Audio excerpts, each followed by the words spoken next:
Yo, this is the Inflection Collective. All of us are connected, reflective, real life perspective, respected. The banter, the chit chat, no cap, it's big facts, so kick back. This here is done there, been there.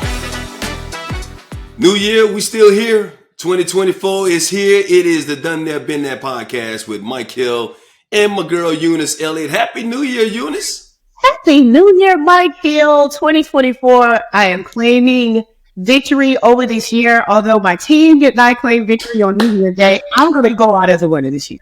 Yeah, both of our teams. I went to the Rose Bowl, saw Alabama lose to Michigan. Shout out to Michigan. They played a great game. They're going on to the national championship game. They're going to be playing Washington next week down in Houston. But we're both Alabama Crimson Tide fans. We grew up in Alabama. You went to the University of Alabama, so I know it's a little bit more near dear to your heart. But shout out to both teams. Played an excellent game. But once again, we're not going to let sports define us. We define sports, even though sports is a microcosm of society. Some people take it a little too seriously.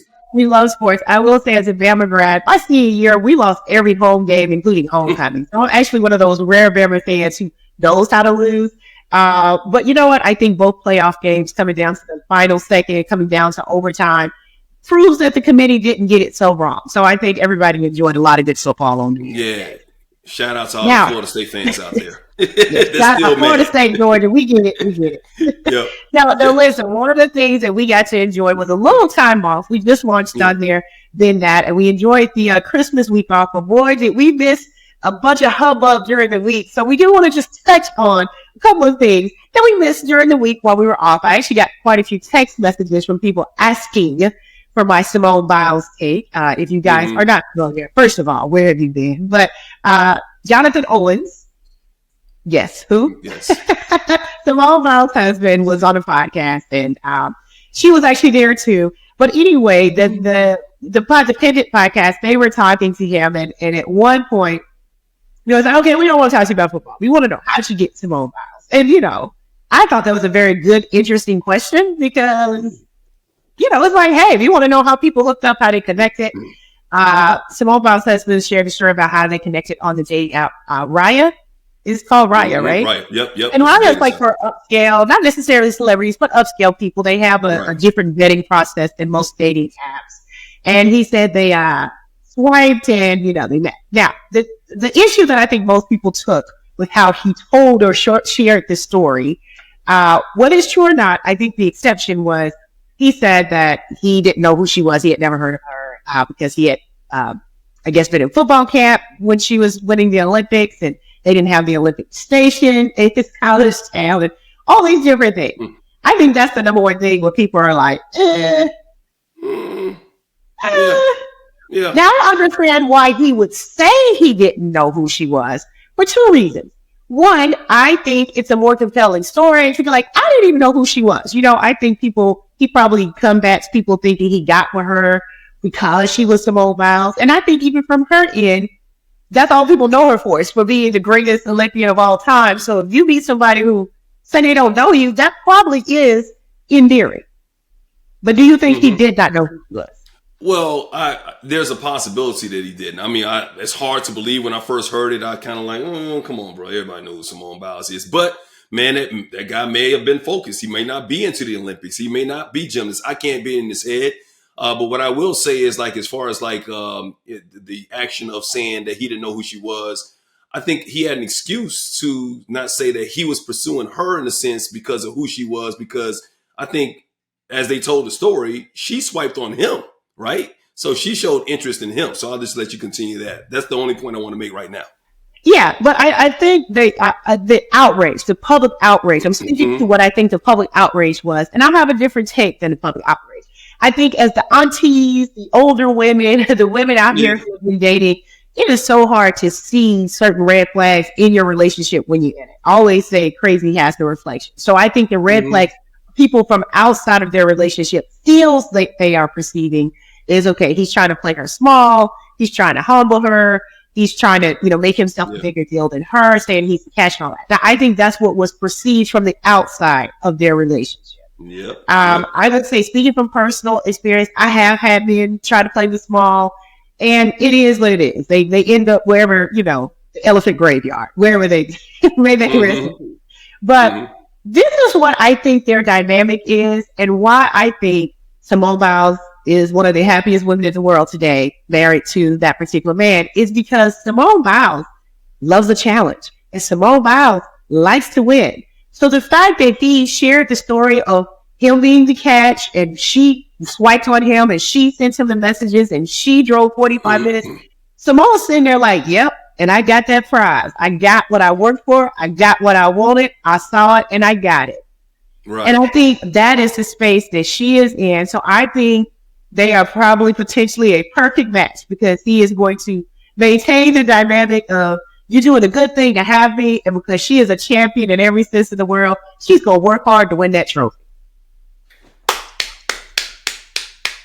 But good luck, girl. We'll see you on the other side. We'll see if they, how long they last. I pray they last for a long time because here's the thing. We wish them the best. We wish them the best. A lot of people were up in arms about the whole prize situation when he said he was the prize of the situation. I do think that he could have worded that a little bit differently. He could have said, hey, she's a prize. We're both prizes. We're both exceptional people in this world. There's nothing wrong with a man bigging himself up. I think a lot of women got upset. A lot of people in general got upset because they're like, no, the woman is automatically the prize. Not necessarily.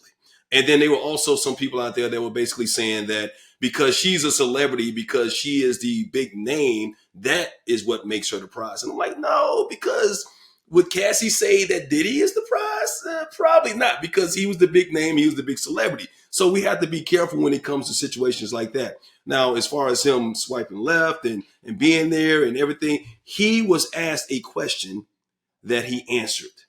And he answered it truthfully, correctly, factually. And Simone Biles was doing like this the entire time. That is exactly what happened. But people started dragging him because he answered the question the way that he knew how to answer the question. He could have had a little bit more tact, maybe. He could have. I think that's what it comes down to. But he could have had a little bit more tact. But here's the thing as well when it comes to that. We are in a world of clips. Somebody will take a clip of our podcast and, take it and put out 2 minutes of it. And it could be some point that you're making that's dynamic. It could be a point that I'm making that's dynamic. It could be a point that you say that makes you look crazy. It could be a point that I make that makes me look crazy. And they don't hear the entire context of the entire interview. And that is the problem that I have in this world where we live in this microwave society when it comes to blogs, when it comes to these clips on the podcast, whatnot. They take little bits and pieces. They take them completely out of context and they don't hear the whole thing where he was praising his wife, talking about how sweet he is and she is and how happy that they are. And the bottom line is, Eunice, at the end of the day, she's happy. They're happy. So why the F do we care as long as they're happy? Well, you know what? Here's the thing. The thing of why we care is because when we are fans of people, and I think especially for young women, whether it's Keke Palmer, whether it's Haley Bailey, whether it's Naomi Osaka, we take ownership of these young women that we're cheering on. So when it looks like somebody playing with them, we get our feathers in a ruffle. And I just think that we probably invest too much into other people's lives. I mean, nothing is anybody's business. But if we really went with that, then we wouldn't have a podcast either. But because of that, I think, I just was talking to a 25-year-old young woman and I told her, I can't have a conversation with you about dating because a 25-year-old woman doesn't need to be walking around with a 48-year-old woman's perspective. It's not going to serve you right now. Have a good time, enjoy yourself, live your life, make your mistakes, learn your lessons, and keep it moving, know? And I think in anybody's situation, it's definitely different when you're in it. It's different when you're not in it. And I think that's what the majority, I don't think anybody meant harm by being in their business. They did an interview. They're sharing their story. Everyone has a right to an opinion. But I do think he could have told the story, the exact same story, in a way that did not ruffle as many feathers. Well, once again, I think we heard the clip that ruffled a lot of feathers, but we didn't hear the entire interview where he praised this woman. But he could have told that part. He could have said, what's so crazy? I didn't even know who she was. By the time I realized who this was, I'm like, oh, dang, that's the exact same thing. Okay. I didn't know who she, what I'm saying? So, it was just the way he said it was like, men the catch. I'm the catch. How she get me? So all could be true. All could be true. So the answer could have come out wrong. What about the question?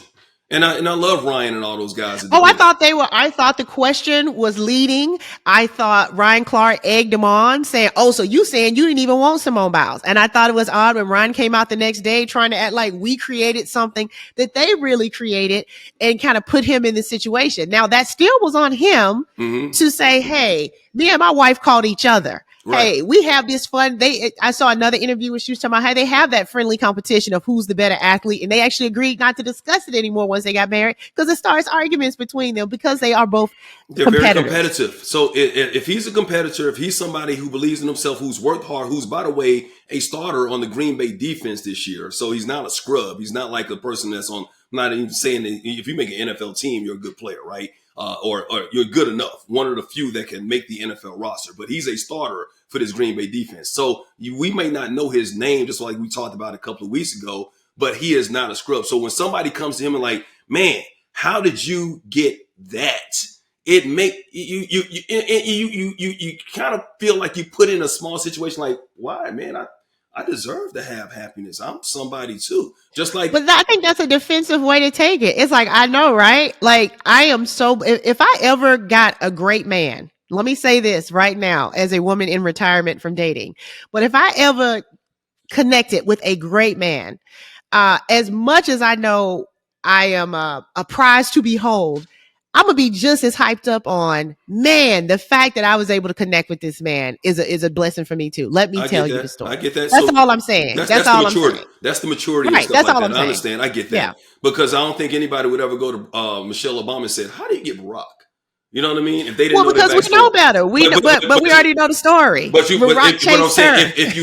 you did not know the story, if you had this great person, once again, to go back, if somebody would have asked Cassie years ago, how you get Diddy? Diddy's famous, but it's just you when you ask that question, it puts a person in a situation like, well, for the record, she kind of pursued me, or what, which is fine. I understand. Like, I love Simone Biles. I think it puts an insecure person on the defense. I don't know. I think a secure person would be like, hey, you know what? We sit around and laugh all the time. I didn't even know who she was when she first swiped. You know what I'm saying? I mean, a secure person would have presented it possibly in a way that so many butt cheeks weren't clenched. I'll leave on this note because this is the Done There, Been There podcast. And once again, we talk about situations where you've been in that situation, right? And so when you strike a nerve, it doesn't mean that a person's insecure. But when you are asked that question over and over and over again, because that's probably not the first time he's gotten that question. It's probably not the first time he's seen something on social media. And at the end of the day, we can say you're insecure and you should have a thicker skin and you should have all this. But at the end of the day, we're still human. And when you hear the comments being made about, oh, you don't deserve to be with that person. Oh, she's above you or whatever. Oh, he ain't even that cute or whatever. Simone Biles is this and all that stuff like that. And you hear it at the end of the day, you're kind of like, okay, man, let me just kind of set the record straight for somebody. Now, once again, he could have done it a little bit differently, but we don't know what this man has gone through for a long period of time since they've been together, and they look happy. What I'll do, and I'll make this transition, is I understand. Like when I ask the question, why do we care? When it comes to a happy couple, I think if she's happy, we shouldn't go out there and say, oh, girl, you should leave him. This is a red flag. That's when people go too far. I can understand people jumping in and saying, he could have answered the question a little bit better. But when they start talking about the relationship and what she should do, or they drag him all to be held and make him seem like he's not a man anymore, it crosses the line. In situations, in Keke Palmer, which you brought up, in other situations where there's abuse that's involved, hell yeah, we're going to speak up. I think men should speak up in those situations when we see our sisters being dragged or being hurt physically or mentally by any man that's out here. Yes, we should get involved, which brings me to the whole Ray Rice situation, because Ray Rice this past Sunday was honored by the Baltimore Ravens, not by himself, but the team that won in 2012, the Super Bowl winning team, was honored. And of course, Ray Rice was a part of that. And so it's been 10 years since Ray Rice. For those of you who don't know, Ray Rice was a running back for the Baltimore Ravens who had this infamous incident that happened in an elevator. I can't remember what city it was, where he hit his wife and it was caught on camera, and he's never played a down of football ever again. Now, Ray Rice has made amends. He's gone to domestic violence counseling. He and his wife are still together, by the way, but he was honored And there's been this big divide about whether he should have been honored or not.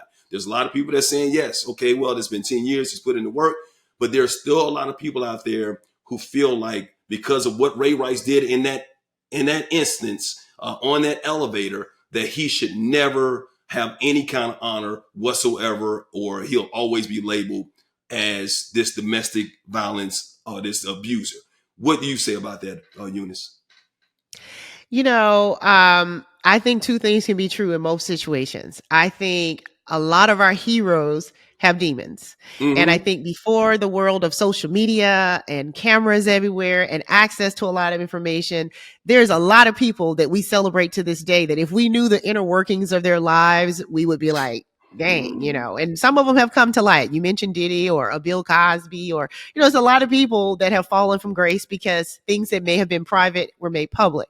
With Ray Rice, when the footage came out, it was horrible footage to see. It was heartbreaking. I think men, women, everybody, saw a horrible incident. As far as should he be honored, the honor was for the football team. The team. And so he was a part of the team. And so I think he should be honored as part of the team who contributed to the team's success.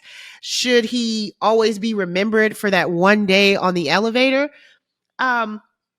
I would say one moment shouldn't define anyone, but you know what? When we talk about Solange, we talking about an elevator.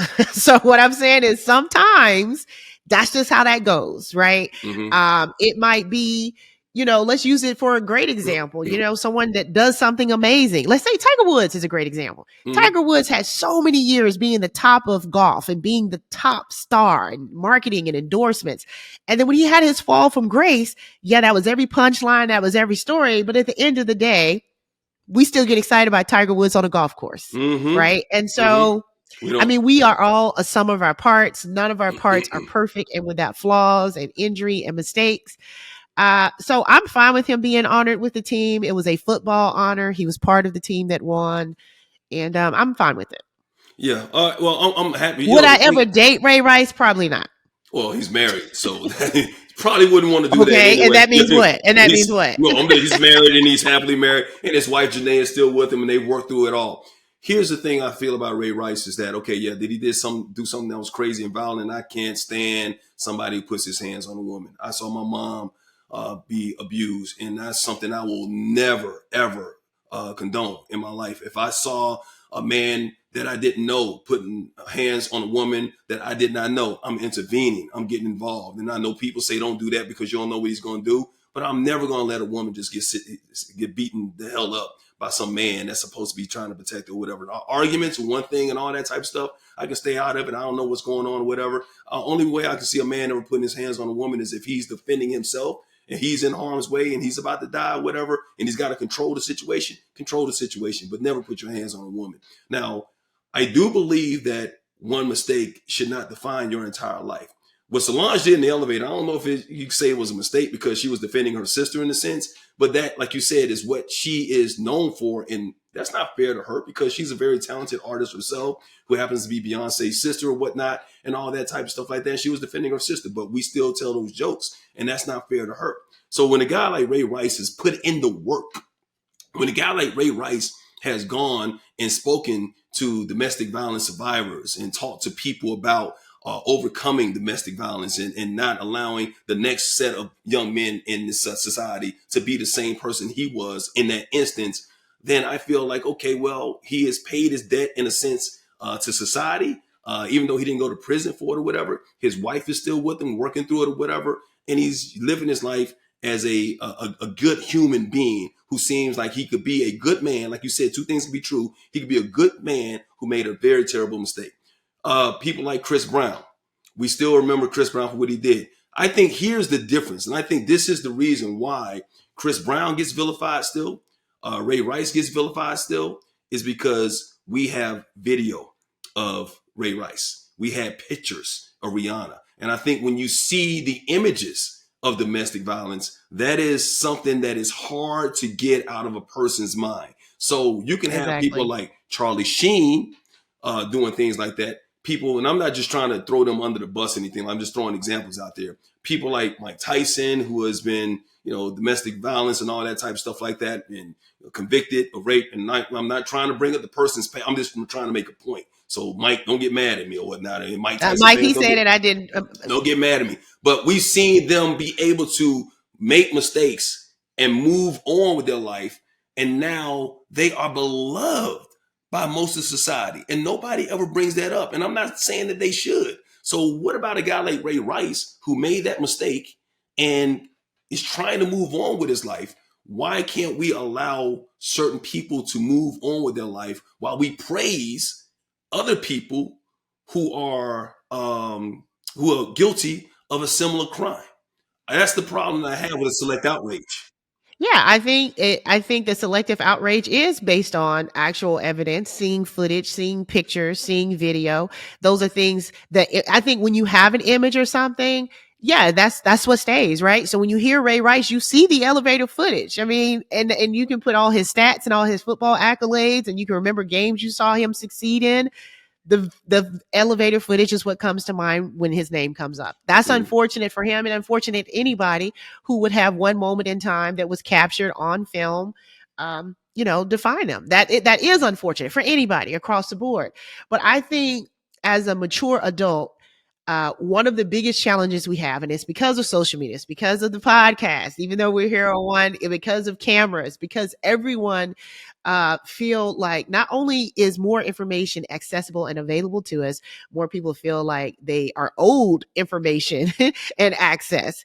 And I think there has to be a respect of privacy. Again, do I think a man who abuses a woman is an abuser? Like, is this just his personality trait? That is an assumption I make personally. Do I know of abusive women that men have had to defend themselves against? Yes, also. So that man may have never had to touch a woman before he got with a woman that was abusive and he was reactive. All the things can be true, and it's a very case-by-case nuanced conversation you have to have for yourself with how you move forward with people, especially in an interpersonal way.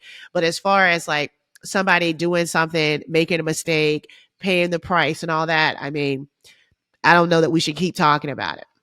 You said, his wife is still with him. Mm-hmm. He hasn't had an incident that we've heard of since. And, you pray the best for the whole family, and, congratulations on the honor. And here's the thing. This man, I ain't saying his mistake cost him his career. I'll just say it that way. Because Ray Rice, and I've always said this about the NFL and about Major League Baseball, anything, basketball, because we got abusers that are right now playing in the NBA. We got abusers, in Congress. We got abusers everywhere. And a lot of them get second chances. Ray Rice didn't get a second chance because Ray Rice picked the wrong season to have a bad season. The season before that incident was his worst season in the NFL. And as a running back, you only have so much of a shelf life. If Ray Rice, and I said this even 10 years ago on the radio, if Ray Rice would have run for 1,600 yards the season before, 15, 20 touchdowns or whatever, Ray Rice would have been playing another 5 years in the NFL. Somebody would have given him another chance. We've seen people kill people and get another chance in the NFL, right? But that incident cost Ray Rice's career because, hey, there's like, okay, well, obviously there was outrage and there should have been outrage. And I'm not saying that he didn't deserve the punishment that he got, but it cost him his career. And this man, I believe, hopefully is trying to move on from all accounts, from all the articles that I've read about him. It seems like this man is trying to move on with his life. His wife is happy. He's doing the work to try to make sure that somebody that comes from behind him can learn from his mistake. And I pray that we can allow this man to live his life without just putting this one label on him to define him for the rest of his life. Not just be a part of his legacy, because it will be a part of his legacy. Like you mentioned, anybody that goes Bill Clinton cheating on Hillary, that's as good of a president you think he was, that's part of his legacy. It's always going to be a part of his legacy. We understand that. But it just can't be the main thing and the main headline when you at your death. Like, abuser Chris Brown dies. Look, man, let's look at the totality of a person's life and their career before we label this person and make it seem like this is the only thing that they're ever known for. But also, I agree with you 100%. But also, there also is this world that we have to accept that there are consequences for actions, and sometimes we might not agree with the consequences. But a lot of times that's why people who are being abused, particularly women, but anybody can be abused. But sometimes women won't report abuse for fear of that person losing their career, and that's how Yeah. they eat. That's how their kids eat. So Hmm. it kind of goes both ways. That was a tragic situation that there was proof of, that was caught on camera, and it's a lot of people that won't report abuse to not have that same consequence. I get it. Yep. Same thing with domestic violence, rape. Like you said, it could be sexual assault, all of that. And I understand it in my heart. And I pray, because somebody will take a small, once again, they'll take a small clip of what I just said and make it say, and won't hear this part where I'm saying, I pray that we get to a point where if you are being abused in any kind of way, that you can come forward, that you can find the courage to come forward. And the person who is doing that abuse to you, they should pay the price in totality. They should get the full book thrown at them, because I do not condone that whatsoever. That's hopefully you can move on. Blessings to him and Janae as they move on with their marriage. Also that day, Lamar Jackson, this guy has been incredible. He's a quarterback of the Baltimore Ravens. He has been having an exceptional season, so much so that he is the front runner right now to win his second most valuable player award in the NFL this year. Won it a couple of years ago. And the way the season started, there's a lot of people, he trying to get a new contract. Ravens didn't seem like they wanted to give an extension. Other teams seemed like they weren't interested. Now I'm pretty sure a lot of the teams out there kicking themselves. But still, as good as a quarterback as he's been, as good as he was at the University of Louisville winning the Heisman Trophy, as good as he was coming into the NFL and winning the MVP award, there are still idiots out there that still want to put, speaking of labels, of Lamar Jackson, because he's not the prototypical pocket quarterback, but he is a hybrid, a new definition of what the quarterback can be. They don't want to give him his props. So there is somebody, I don't even know this guy's name, I wouldn't mention if I did. He's on Fox Sports Radio, which I've done Fox Sports Radio, and I work for Fox, so he could be a colleague of mine, and I tell him to his face, that says, I don't like him as a quarterback. He's quarterback. He's not quarterbacky enough. Whatever the F that means. Quarterback. That means he's not white. Well, it means that he's not white, in which we can take the racial overtones. I think there are racial tropes that are thrown out there and whatnot when it comes to athletic, because he's too athletic. Those are some of the tropes. That means he's black. He's black. but Baker Mayfield's a little athletic too now. I'm just saying. But we get it. We ain't naive enough. But he's too. But you also seen Baker Mayfield doing the Dougie too on the sideline. Yeah, you know what I'm saying? He's doing the Dougie. So he's been around us enough that we give him like a half of a card, not a full card. Exactly. He's invited to the cookout. He can come to the cookout. He got to bring something, and it can't be potato salad with raisins in it, or he loses his card. He can't. So we hear these tropes about how a person who is in this system or in a position the way it used to be, and if people evolve, then all of a sudden there's a problem. One thing about black folks is that we will take something that somebody gives us that we see somebody else doing, and we're going to put some stank on it, whether it's the national anthem, whether it's line dancing, whatever it is, we're going to put a little stank on it, and everybody's not going to like it. But guess what? They wish they could do it. And that is the problem when it comes to Lamar Jackson. This guy, whoever his quarterback is, he wishes that they had the same athletic ability that Lamar Jackson has. But because they don't, they always feel like they got to bring somebody down or put words or phrases or all these different titles on somebody to try and make them feel less than who they are. And I want to say stop that, but I'm going to use that later on the show. I'm going to do that somebody later in the show. Yeah. It's crazy that with sports, and we talk about sports as a starting point for this podcast, Done There, Been That, but it's a microcosm of society. And so it's about the issues that all of us are talking about. Race in America is one of the things that people hate to talk about, but the undercurrent of pretty much 99.99% of anything happening in America is related to race. Mm-hmm. And it's harmful for white people too. Racism harms white people as well. But as far as black quarterbacks in the NFL, there's always been this special line in the sand that gets moved around throughout their careers. I remember growing up, it was Warren Moon and Doug Williams. And, the questions about, how does it feel to be a successful Black quarterback? Look, I've only been a successful quarterback. Like, I wouldn't know what it feels like to be anything else. Yep. And the way that Black quarterbacks from high school to college are often moved to receiver or change positions, or how many times, Black quarterbacks have to hear they're athletic and not intelligent. Jalen Milroe and how many of Alabama. All of Jalen Monroe, but all of them, they have to hear about how, okay, just because they are athletic, it's a team of athletes. Mm-hmm. Okay, so that's a given. So when they say, oh, he's an athlete, to me, that's a great condescension. It's a great offense. He is an intelligent quarterback steering this team to wins and success. And that's across the board. So whether it's Tom Brady, whether it's Baker, whether it's Peyton Manning, whoever it is, they are all great athletes. Do not minimize a Black quarterback by saying, boy, he's athletic. Everybody out there is athletic. Every quarterback that ever played, every running back, every defensive line, they're athletic. They're athletes, literally for a living.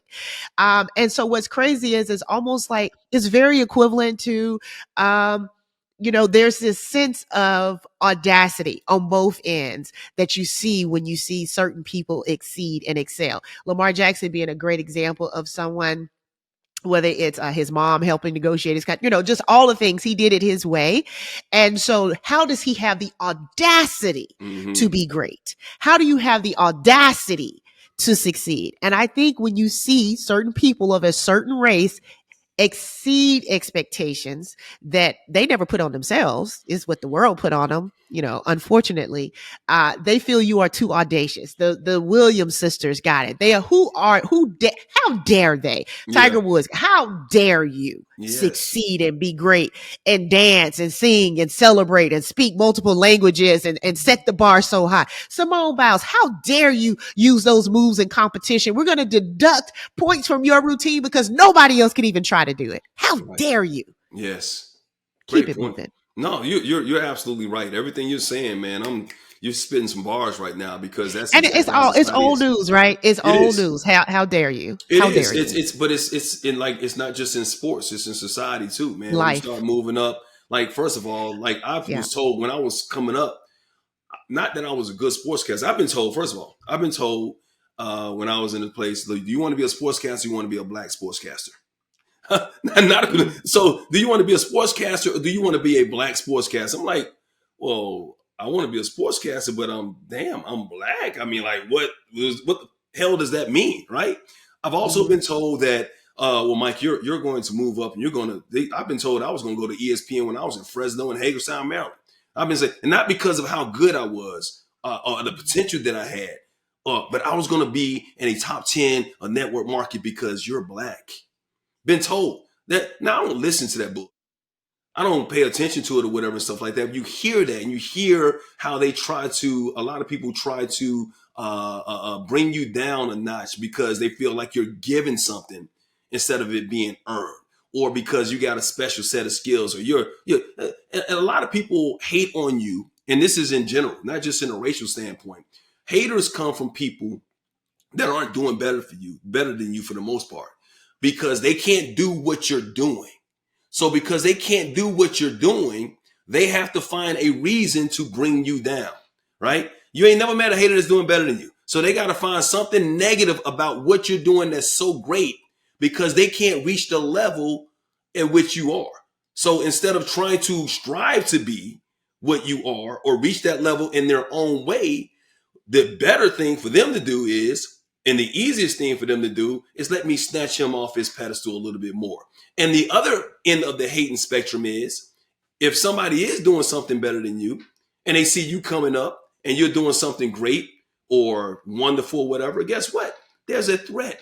There's a threat that you've had, Eunice, as a comedian coming up right now. There's a threat that I've had as a sportscaster or as a TV host. When I said that I wanted to move from sports and to get into news and entertainment, I had my own people telling me stuff that, hey, well, you sure? They want to kind of keep you in that lane. They want to keep you, this stay over there. Don't do this because there's not enough room over there. And that's the problem that I have. It's like, allow people to grow. Allow people to expand. Just because it was done a way years ago doesn't mean that it's not going to be done a different way now. Even when it comes to comedy, Eunice, you know this as well as I do. A lot of the comics out there, and I'm not saying any names, whatever, they get mad at the internet people, the social media people, the DC Young Flies or whatnot, because that's not. Well, it's an expansion, man. Kodak was the only film company for many years, and now everybody got a camera phone.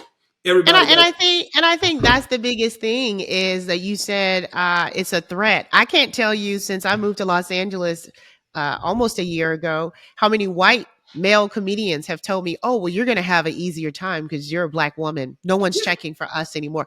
And being a Black woman in America, I've never had an easier time doing anything, any list that they have. Being a Black woman in America, I'm not at the top of no list of easy.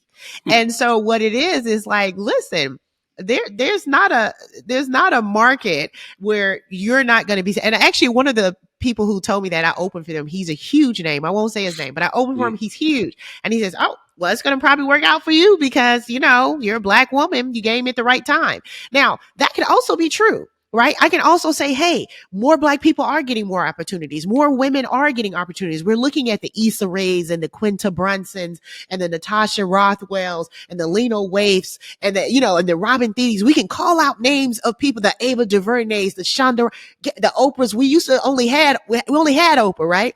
So yes, that means we're moving in the right directions. But then guess what? You'll have the same conversation. They're still getting paid less. They're still being challenged more. They're still having to do 2 and 3 and 4 times the work. They're still not getting the same opportunities, the same credit, so let's go. What are we talking about? And so it's unfortunate because it is one of those things where how dare you of it all is because the only way white supremacy works is based on a concept that I have to believe I'm better than you because I can't prove it. You can't prove it. I just have to believe it, and I have to teach my children. I have to teach everybody, and I have to make laws and rules that says, well, I'm here and you're here, regardless of the proof being in the pudding and apples to apples.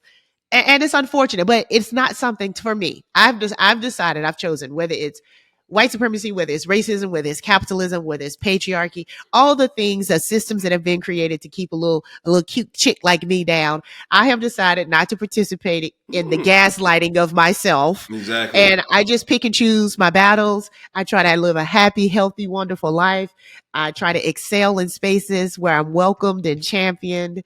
And I try to find something good to eat every day. That's it. The rest y'all can have. Y'all can have the rest. And so you brought up all those names and whatnot. You know why there's an influx? Because it's long overdue, because they've been silenced for so many years. I mean, it's just, and it goes in ways. I mean, their Asians have because they've been left out for so many years. Women have been left out for so many years. So all of a sudden, anyone who is not a straight white man has been left out systematically, continuously, and will continue to be left out, right? Because whatever strides we make, like you said, is long overdue, is not enough. And even when people try to talk about diversity hires or affirmative action and all those things, they will try to minimize your talent and ability based on those concepts, but they won't acknowledge the concept that the only reason these words are part of your vocabulary are because of racism and white supremacy. That's the only reason you have these terms, is because it's not fair. That's the problem I have. Is like every name that you just mentioned, talented individuals. They're funny, they're hilarious, they're creative, they're enlightening. They bring great quality to the networks or the TV screens or the films that they do. Everything that they do is quality work, but still they're going to be looked at as lesser than because of how they came in. I remember one time when I was at ESPN, when I first got to ESPN for some reason, and it was crazy, is I think there was the lady that helps produce the show, one of the executive producers of the show, she was at ESPN at the time. And I think she was one of the few coordinating producers of color that they had at ESPN.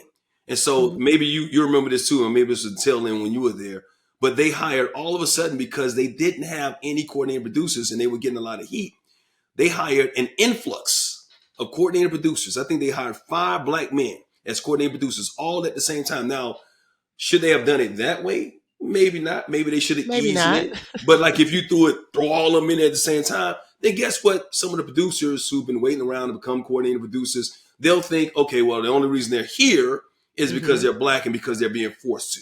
It's called an overcorrection, right? That's how you drive off the road. Yeah. And that situation put, I think, those black men in a bad situation because they were good coordinator producers. Well, most of them were. Four of them were. I had to think about it. Most of them were really good, right? And great people, great men, knew what the hell they were doing or whatever. But because they were brought in, and I can almost not empathize, but I can almost sympathize with some of the white guys or white women who have been there for years as producers that was waiting for their time to move up to be promoted to a coordinating producer. But because they needed to correct it, like you said, this overcorrection, then all of a sudden they couldn't. So I can see what they're saying. But now as you're this new coordinator producer that's being brought into this situation, and all of a sudden you get all this hate and you're not getting any help from anybody, and the only reason you're here is because you're black.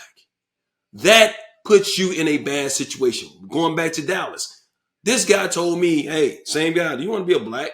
The same guy that asked me, do I want to be a sportscaster or a black sportscaster, told me, well, the only reason I hired you is because you're black. Told me that, Eunice.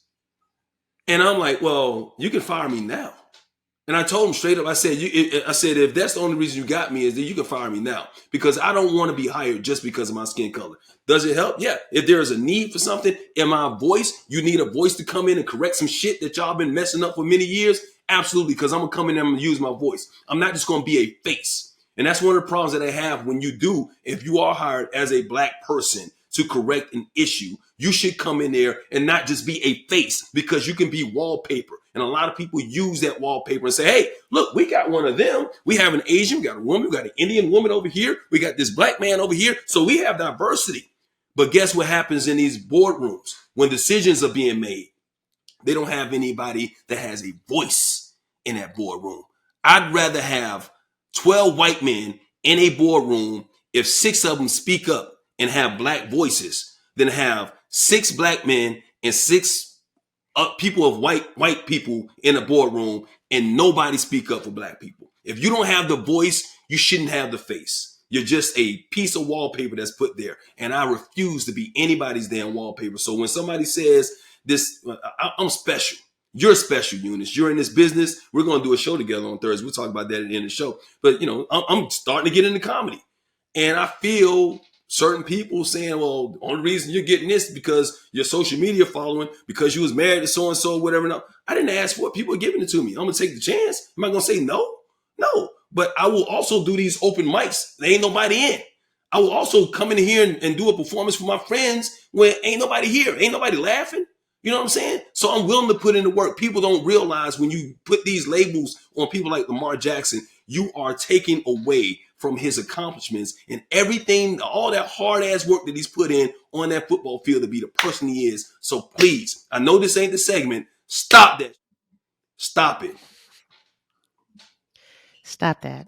Okay, I'm sorry. Listen, what's so crazy is for black folks, or I'll speak as a black woman, to be two of the most, well, I'm going to put in a poor black woman, an unwealthy American, a lot of things that would be seen as negatives, right, in this country. It's crazy how most black people wouldn't trade places with a non-black person for anything in the world. and that's Chris how Ross you know. That. Chris Ross said that. Chris Ross said, ain't a white person in this room that'll trade places with me. But no, but that's the thing. I know a white person won't trade places, but I'm saying black people, we love being black though. That's the thing. We would still rather be oppressed, live here, deal with all the stuff the black tax we have to deal with, the emotional labor we have to carry all day that is never spoken about, that's never addressed, that's never accounted for. All the things. I would sign up to be this black woman every lifetime. See, that's what people don't understand. It's not that nobody hates white people or other races or this. We don't want to be given more than anybody else. We just want to be given what we deserve to have. It's equality. And the word shouldn't even be given. Just leave us alone. Let everybody do what they're going to do. Just let everybody do what they're going to do. If you work hard, you reap the benefits. Or you should get what you earn, right? Yeah. And it's like nobody wants to be given it. So if you need to make up for past ilks being put down, and we can go down a rabbit hole of racism and the taxes and how they stopped us from voting and all that type of stuff like that and redlining, and we can go through all the history of racism and talk about the reasons why we're still behind the 8 ball. Everybody, they know this, we know this and everything like that. But all we want now, we want equality. And that's all we've ever preached, man. As black people, as people of color, minorities, whatever, the LGBTQ, man, just treat me equally. That's all we're asking for. And if you can't And if respect you're a me, quarterback in the NFL, just let me be the quarterback in the NFL. and And if let I'm him, a great quarterback in the NFL, just talk about how great of a quarterback I am in the NFL. not because I ain't doing it like your quarterback. I'm Or you being ain't got to call quarterback me here. nothing but the name my mom and daddy gave me, the name that's on my jersey, That's it. and sign them checks. That's it. Sign them checks. Sign them Well, checks. that'll be our collective stop that. But for today's episode, we like to close the show with stop that. I'm gonna go because Mike's been on his soapbox for a minute. I ain't got no money to sorry. pass the collection place, but y'all cash out Mike for that sermon. I know. I'm sorry. He just I had a gave. lot of things All on right. my mind. I see he's swelled up for 2024, y'all. Y'all pray for Mike. Let's. All Please right, do. so my stop that for the beginning of 2024 is just because you are a fan of something or someone, do not then think that means you have to be a hater of something else. We were talking about our team, Alabama, Roll Tide. I went to Alabama. I'm not a person whose emotions really get affected by a sporting event. I would love for Alabama to win, but when Alabama loses, I don't cry or lose any sleep. However, a lot of our in-state rival, and I use the term rival loosely, our in-state rival fans, Auburn, will sometimes blow up. They were tagging me, blowing up my timeline after Alabama lost. And so the pettiness in me called me to react to, if it was a Michigan fan, let's go all day. Talk your trash, your team beat our team. Right. But you've been on the couch for a couple of days and lost the last game you was invited to and lost to us and had a losing season again. Don't be an Alabama hater. Be an Auburn fan. I feel the same way.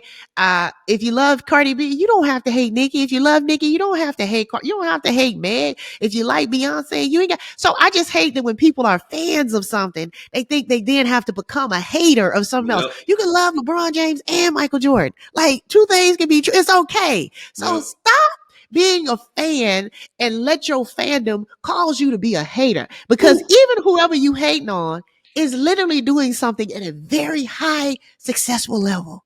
And it looks weird. You look like a weirdo. Yeah, you're bringing down the accolades of somebody that you can't Stop. beat. Stop that. Stop that.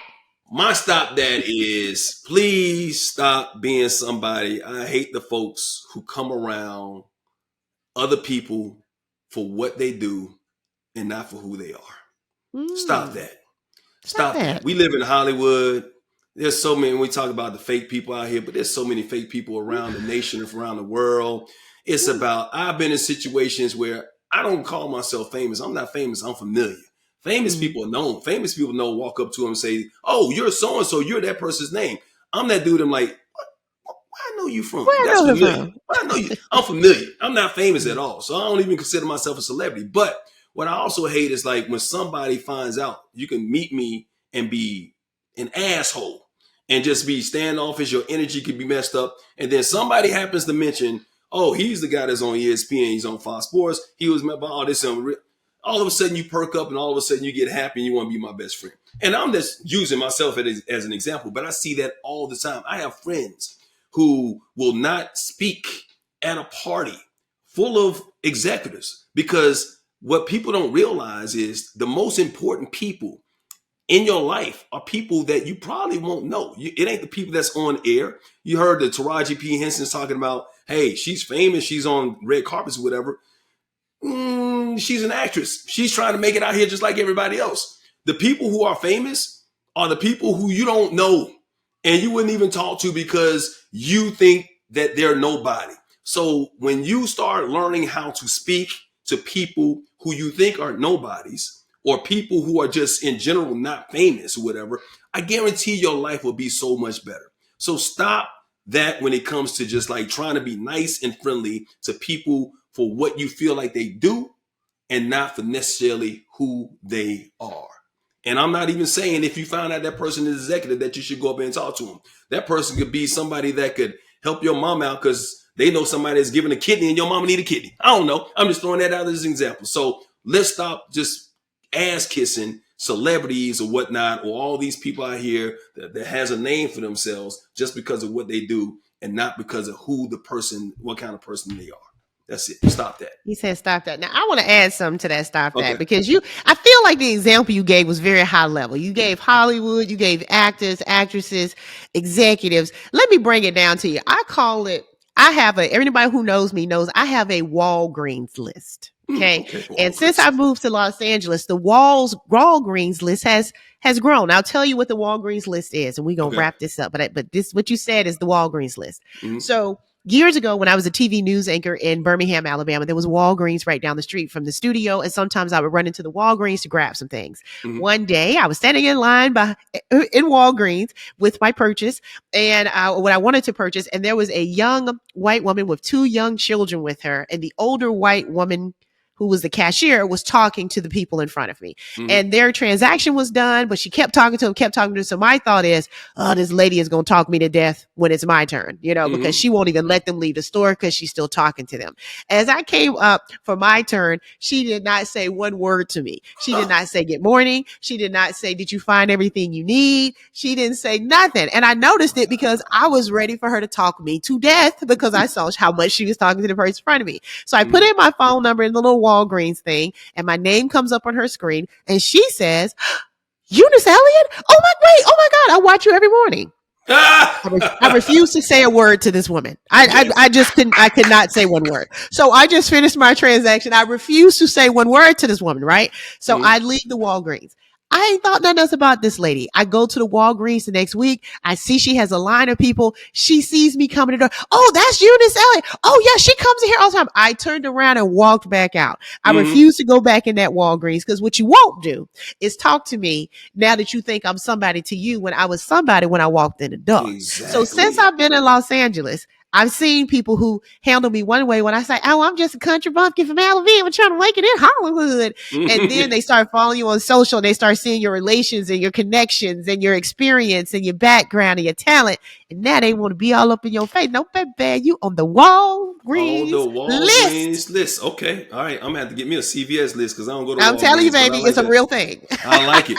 I like that. So it's a real thing to the point where my coworkers would come in and say, Eunice, the lady at Walgreens says she ain't seen you in a while. I ain't going. Just for that, I ain't going back to Walgreens ever again. You won't ever see you won't ever tell nobody you ever seen me before again in your life. I'm not doing it. Because I'm petty like that. Ain't nothing wrong being petty sometimes. You just get the shit off your chest. Don't play in my face. Thank everybody. I appreciate everybody for giving us support. Even when we was off, man, people like, y'all gonna do a podcast this week. Y'all gonna do people was looking for us, Mike. They was looking for us. Y'all looking for us. We out here in these streets, and we're gonna continue to give you this fine quality. Hopefully, we'll be in the studio soon.